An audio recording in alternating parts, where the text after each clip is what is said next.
no show for Harris at Howard University when all the people that worked their butts off for her for months are there to at least hear her say, I'm sorry we lost, thank you. I want you to think back on presidential elections. Tell me how many times that's happened. You may remember, I literally don't. But there may have been times where a loser didn't show up to at least thank the people that put everything on the line. She's a no-show. At Howard University, which is her alma mater, everybody who's worked so hard for months. I mean, they're out there in tears, and you got these idiots, these numbnuts saying, hey, everybody relax. It's not over. We still got the blue wall. And they're telling them, and then they cheer, and then, oh, wait, maybe we lost part of the blue wall. I mean, it was just, the pathology of that whole meeting was so weird. And I'm looking at these people, I'm thinking, God, I mean, why would Harris not come there and say, rather, I'll see you tomorrow? No, tomorrow is tomorrow. These people are hurting tonight, and they were there to hear her say that. What do you think? Yeah, this is a time when your party needed you more than leadership. ever. Called leadership. And somebody maybe hoping to be the next Democratic nominee should have made that move. And honestly, at that point was an open spot.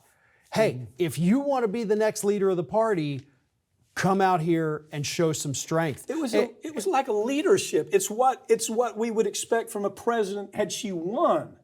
You see? Yeah. Wasn't it a reflection on that character card, which is a lack of leadership? Of course, you're torn up that you lost. You've worked so hard. You've done all these huge sacrifices. But the people in that audience did too.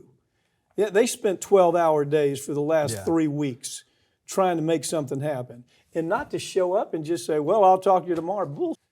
Well, you know what, though, and this does bring up that really good point, is as of you and I standing here right now and filming this, so this will air later, obviously, we have now had plenty of opportunity, plenty of time for any single person, a politician in the Democratic Party, to stand up, to take the reins of this party that is clearly out of control. Good point. Hasn't happened yet. Good point, Farron. And that is something, if I were Gavin Newsom, I would have said, get me in front of a camera right now. I am going to call for the unity. I'm going to tell people to keep their heads up. I'm going to say the fight is not over. We will make sure that we protect ourselves and we protect our fellow citizens. If you're Harris thinking about running again, She's young enough she could. What leadership is that?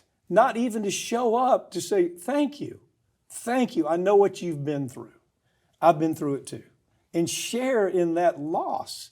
That just bring them up a little bit. Yeah. Farron Cousins, thank you, man. Thank you. That's all for this time we have this week, but all these segments are going to be posted right here on this channel in the coming week. Make sure you subscribe. I'm Mike Papantonio. This has been America's Lawyer, where every week we tell you stories that corporate media won't tell you because their advertisers won't let them or their tribal politics don't allow for it. We don't have that problem. We don't have tribal politics, and we don't worry about advertisers here. We'll see you next time.